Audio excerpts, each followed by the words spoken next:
Welcome to the Watch Floor. I'm Sarah Adams. Today we're delving into a topic that doesn't get nearly enough attention, and it's the fact that states urgently need to take a proactive role in their own counterintelligence and counterterrorism problems happening in their state. One of the main questions I get from viewers all the time when we talk about Al-Qaeda's upcoming homeland plotting is, well, what more can my state do? Today, this episode is for you.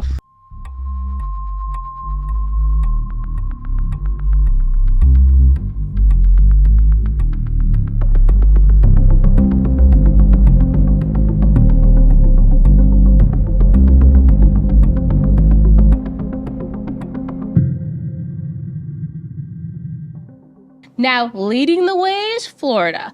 So Florida has a new bill. It's HB 945, and it is to create a statewide counterintelligence and counterterrorism unit. But this isn't just about Florida. This is a model that could and arguably should, be implemented across the country. So I want to explain to you, what I understand about it today, so maybe you can start advocating for it in your own states, as we wait, hopefully, for approvals to implement it here. We're going to set up a counterintelligence team to defend Florida because Florida is the third largest state in the union, 14th largest economy, and we kind of wave that flag of freedom everywhere, and we got a lot of enemies coming at us.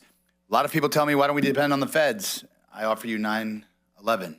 I offer you New Orleans. I offer you all sorts of things that, while the feds do their thing and they do it well, Florida has a responsibility to look out for ourselves. So we're going to look after terrorists. We're going to look after nation bad states. We're going to look bad actors. We're staying in our lane, and that, ma'am, is the bill. We are going to be shifting the culture of the state of Florida. What we have, if anyone's hearing my voice, I want to make sure we are a safe state. Our sheriffs and our police departments do an incredible job. It's our responsibility to look at Florida globally, and that's what we're here to do. So you'll see a package of bills coming from myself and teams. You'll see a unified 911 bill. That is actually part of this process where we're increasing command and control. We're creating a counter-intel team. And then we're focusing on Florida because Florida actually has enemies that the United States does, but just like Representative Griffith says, we will always take care of our own. Thank you, ma'am. Here's the hard truth, and you hear it from me all the time. Federal agencies aren't cutting it. And I worked for the federal government for 16 years. I think it's okay to say when something is not getting done, and that's the case we're in. But if someone's not doing it, someone has to do it. So why not take responsibility on the state level and then it's handled? That's an important piece I think a lot of people forget because we always hear excuses. So many excuses, very few solutions, because guess what? Solutions are hard. They cost money. They take smart people. They're political risks, right? For our politicians to stick their neck out and do something different. And all the time we hear excuses. That's the Fed's job. That's FBI's responsibility. They're all over it. Oh no, that falls under the DHS. They've got it, right? See something, say something. They've got it. Actually, I want to bring something up about that. So about 13 months ago, I was briefing individuals on my state's level, and I was saying, hey, I went to DHS to see something, say something for a terrorism threat tip, and it did not give me the right information. So I was looking at who, if I was a local citizen, would I reach out to provide a terrorism tip? And I'm actually going to do it. I mentioned this like 13 months ago. So, hey, maybe the DHS fixed this. And if they did, we'll applaud them. But if they didn't, they're going to be in a lot of trouble. But let's do it anyway. So we go to Google. We'll type terrorism tip to DHS, because this is what a normal person would do. Okay. So then, first thing that comes up is see something, say something. So that's working right. Okay, so we go to the page. You have to go down kind of the middle. Report a tip. Okay, we're getting closer. So now this is nice. They actually give you a whole map, okay? So let's click it. I live in Florida, and actually in my state, there's 3 sectors, so I can actually pick Tampa. So I'm going to pick Tampa. And, they have not updated. So this is telling me, the DHS's website, that if I have a terrorism tip, that I call the City of Tampa's Office of Emergency Management. So this is the office in Tampa that literally handles hurricanes. Can you imagine if I call them up and say, hey, I was at the recent Mardi Gras and I saw this strange surveillance where people weren't filming the parade. They seemed to be filming like where the police checkpoints were. And, you know, I'm very concerned. I really think this is terrorist activity. If I gave that to the hurricane people, what do you think they would do with it? This is a huge, constant problem because there isn't actually like the perfect place to go to. But boy, if our state sets up the system and offers this to us, we're in a much better situation. I had another situation last year where I called the sheriff's department. It wasn't in Florida, to report a terrorism tip, and I was literally told by the sheriff's department they do not take terrorism tips over the phone. And I said, well, what if I was a foreigner? What if I was calling you from like the tribal areas in Pakistan, and this is my one chance to make a quick call and give you a tip? But like, it was a no. I'm not going to say where it was because I'm now friends with the sheriff, and I can promise you, you can call 24/7 and give them a terrorism tip. But why do we have to keep finding these problems to fix? Like, we're just ordinary, citizens. I don't work for the state. I don't work for the federal government anymore. But look, here's a problem I pointed out 13 months ago, and it has yet to be corrected. So I hope Tampa Bay Emergency Management Office is really handling their terrorism tips correctly. It's a very, very frustrating thing. So when we have problems, be it counterterrorism, be it counterintelligence, it doesn't matter, right? We have enemies. I don't care if the enemy is Al-Qaeda. I don't care if the enemy is China. What I do care is that you treat them with the appropriate measure of response these threats deserve, right? You have someone working it. And if something emerges locally, we don't have to worry that it went into some federal gap and it's sitting in an inbox. How many times have we heard after the fact from the FBI that a person was on their radar? Well, that doesn't help us when we have 40 dead citizens in our community, right? So it's time to take some ownership of this. And I am happy to see Florida doing this. And we have seen other states at least talk about, like, how can we get a better head of this? Because remember, when it happens here, this is our problem. Any immediate problem is our problem. By the time the feds get around to doing anything, it takes forever. Think about it just for hurricane response. Right? If a hurricane hits here today, the person knocking on my door tomorrow in my flooded house to make sure I got out safely when I'm hiding on the second floor is not FEMA. FEMA's going to show up in 6 weeks? They'll process my paperwork in 3 months, right? That is not the kind of response we need to these massive threats we're facing. So when we talk about stuff like this, there isn't just like these pie in the sky, maybe we're going to have threats. First off, just here in Florida, we had Al-Qaeda facilitator networks that were operating through the 2000s. They were moving money, coordinating travel. They were attempting recruitment right here. Activities that were visible locally, but the early warning signs were all missed because just a small piece would go up to the FBI, a small piece would go up to the FBI. No one on the state level was putting everything together. And I think after we here in Florida learned that Shamsuddin Jabbar, right, the New Orleans attacker, cased Tampa and chose New Orleans, it's got a lot of people asking questions. Whoa. Does the community even understand that the city and the Riverwalk have been cased by ISIS? What are you doing about it, Tampa? What are you doing about it, the state of Florida? We don't actually have a body that you can go ask in the state and say, what have you done proactively since learning this happened, right? Because he came in, October 2024. He was here for a few days and knocked it all out. Well, I have so many questions about that, and I work terrorism every day, right? We all care about our communities, and we want law enforcement to be working these local threats, because that is a local threat. That's not just saying, ISIS is interested in Florida. We have casing occurring in this country, and that's not the only casing incident. We've had casing in 2025 in Florida, right? FBI is offering nothing to the citizens of Florida to get ready. So yeah, I do think it falls on the state. And I am excited to see the state lean in. Now, other examples, the Boston Marathon is a really great example from 2013. So local law enforcement did notice suspicious activity in Watertown before the federal government put all the pieces together, right? A proactive state level analytic capability, could have moved things along a lot faster. San Bernardino in 2015, another great example, right? That was when the married couple unfortunately went in and did a terrorist attack on their own workplace during a holiday party. There was multiple pieces of information that might have gave an early detection warning at a local level. You weren't going to get it from the feds. The other honest thing is the federal government can't do this. We need to do this. States have the capability to detect, disrupt, and neutralize these threats as long as you enable them, right? We have plenty of people in this state, with the training, the capability, all this can be taught, right, to do it well. So I want to walk through a little bit of this so you understand.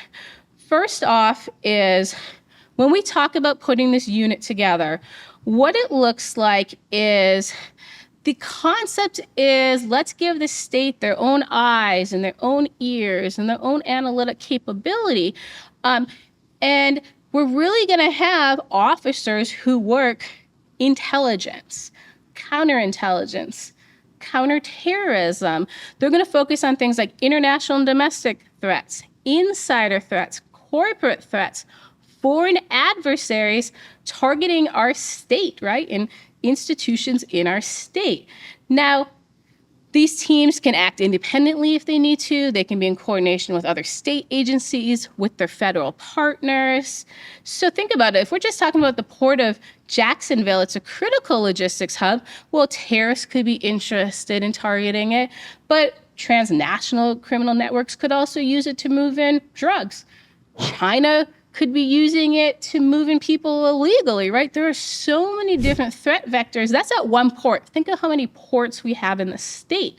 The other thing is we have so many, universities and research facilities. And for a long time, especially China has been targeting them, pulling information out of them, stealing data, stealing research, but we don't have anybody in the state that focuses on it to actually even understand the damage or to prevent it from happening. It's just come in, steal all of our research, please, bring it back to our adversaries. Nobody wants that. We also have issues. We have a ton of military bases in this state, right? Sure, the military cares about, what's happening on the other side of the gate, but what about 5 miles out from the base? What about 10 miles out from the base? Who is looking at counterintelligence and counterterrorism threats to some of these extremely valuable institutions, not just for national security, but these bases are some of our cities' national economies, right? That is where the majority of people work in some cities. So we want to keep these things safe, protected, right? Florida can never be a soft target. And having something like this in place really does make the enemy think twice. In the perfect world, we want states to be proactive, not reactive. And unfortunately, when something bad happens, most of the work is done after the fact. But why does it have to be that way? Why can we just not actually finally try a different model and do things better? And that's what at least Florida is trying to do. And I think other states should take advantage of this. Now, I want to kind of talk through what you could do if you implemented a capability like this. First off, you can do pattern mapping across jurisdictions. Now, this can help you connect the dots, who's traveling, who's doing purchases, who's doing partnerships, different radicalization that's occurring in the communities, but also it can answer questions that I have heard from most law enforcement as I've traveled around the country, right? Hey, we're seeing illicit money move through things like vape shops, right? Is that connected to terrorism? We're seeing it connected to Yemen. What is our transnational criminal networks doing this, right? There are so many questions and very little answers because the state's not dealing with every concern as a whole in analyzing it. Well, guess what? Now you can hopefully come up with a solution to that. Another thing is a persistent counterintelligence focus. It's really rare to hear about that on the state level when we are constantly targeted by adversaries on the state level. They don't just look at the United States and say, we're just going to go after like DC. They're going to look at the states with the best economies, with the space program, which with huge support and access to the military, with tourism bringing in lots of money. How do we impact those places? I mean, Florida has all of these problems and there's nobody countering that piece. We almost forget to counter that piece. We think of more of an attack, but we don't think of influence by the adversary and all the different things they do that is quiet, but it's preparation for future war planning. Another thing is we could really have a functioning, integrated liaison architecture. A lot of people heard me complain about this, and it's good to see ODNI, Tulsi Gabbard, at least coming up with solutions. But again, the National Counterterrorism Center put out a memo that talked about Al-Qaeda's intent to attack the U.S. homeland. They wrote it unclassified for law enforcement. And then at the state level, it was not disseminated in a large number of locations to local law enforcement. That is a problem. So, of course, Tulsi is like, okay, we're going to create an app. Law enforcement can come and see all of our products. But what if we want to go the other way? Or what if we want to share among ourselves, right? State now has to realize, hey, this is a problem. Information sharing is a problem. We are not getting the intelligence we need when we need it. I mean, this is the most important hurdle to preventing any kind of threats or even just a crisis from getting out of control, right? Accurate and timely information sharing. Another thing is we can have informed analysts who understand the adversary. They understand patterns. They know what is going on in other locations. So when we talk about things like critical infrastructure, right, we have ports, the power company. I mean, there's so many things, just biotech, innovation hubs all over the state. Now, if you have analysts who can go in there and are experts on the state level and seeing here's the threats we're seeing, you can be more proactive in your mitigation. I mean, this is a help to every single person. The last piece of this is you really get some institutional memory. We have threats to this state, just like your state has threats to it. Now, it does not matter if your governor is Republican or he's a Democrat.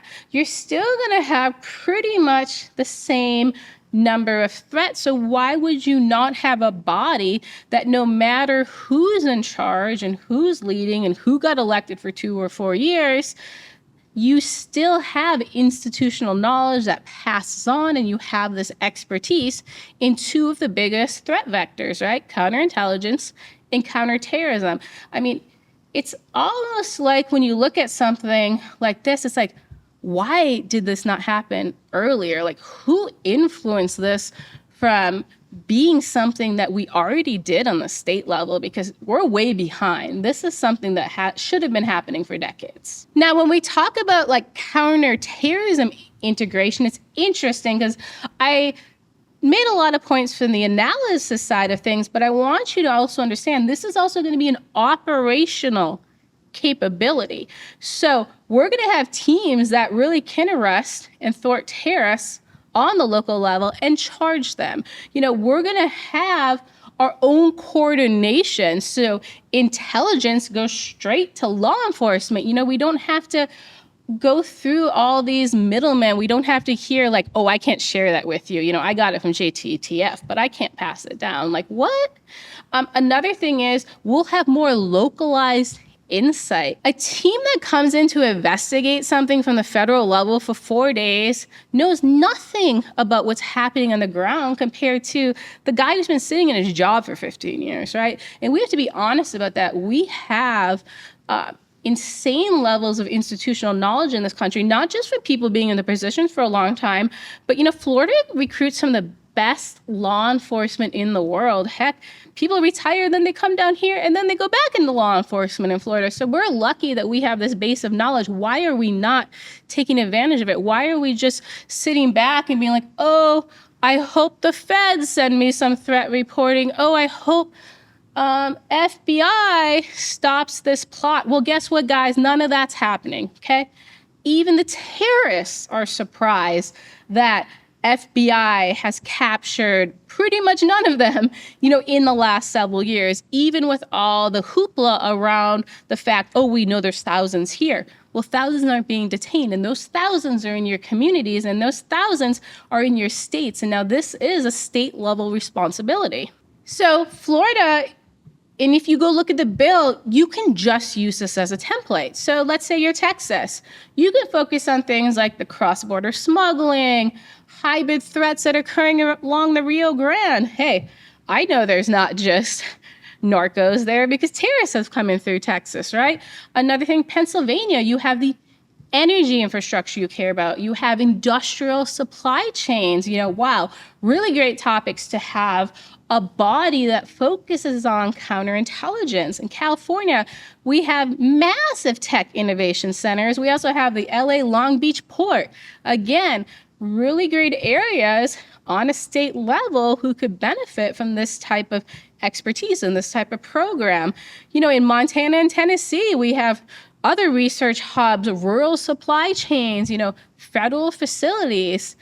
So many states can benefit if they start thinking through this model and how they could take advantage of it. Here's the way I look at it. States have to stop waiting for the federal government to act.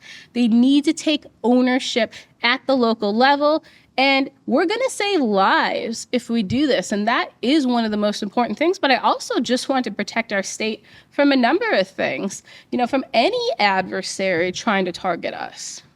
So this bill gives Florida the capability to see threats early, to connect the dots across counties, to coordinate still with federal, and local partners, and to act before an attack or any kind of threat vector may emerge. The other thing is, it's just getting the idea out into our communities, like, what is a threat? Because I can tell you, there's a number of companies who don't look at China in the way they should. I don't know if you remember years ago, it was I think it was Mark Zuckerberg, and he was in front of Congress, and they said, hey, is China targeting you? And he said, well, it'd be foolish to say they're not targeting me, but there were other organizations that went up at the same time, and they literally said no. It's like, come on, China's been stealing from all you guys for years. What do you mean it's no? It's scary when you have no understanding of the threat environment. And hey, we're just saying, let's get more proactive. Let's take our own ownership. Let's not sit around and wait for someone else to tell us what's in our own backyard, and let's protect our own people. So hopefully, Florida moves forward on a path like this. And then now that this has gotten out there, other states can start looking at models like this and see, hey, how can we make this work for us? How can this benefit us? While we do have massive gaps when it comes to counterintelligence and counterterrorism, we do need to find solutions. No one's going to forgive you after the fact. You look incredibly incompetent when China steals from your university for 10 years, right? Like, why are we putting ourselves in this situation? It should not be this way. So someone has to own it. Why not the state? Why not now? Thanks for tuning into The Watch Floor.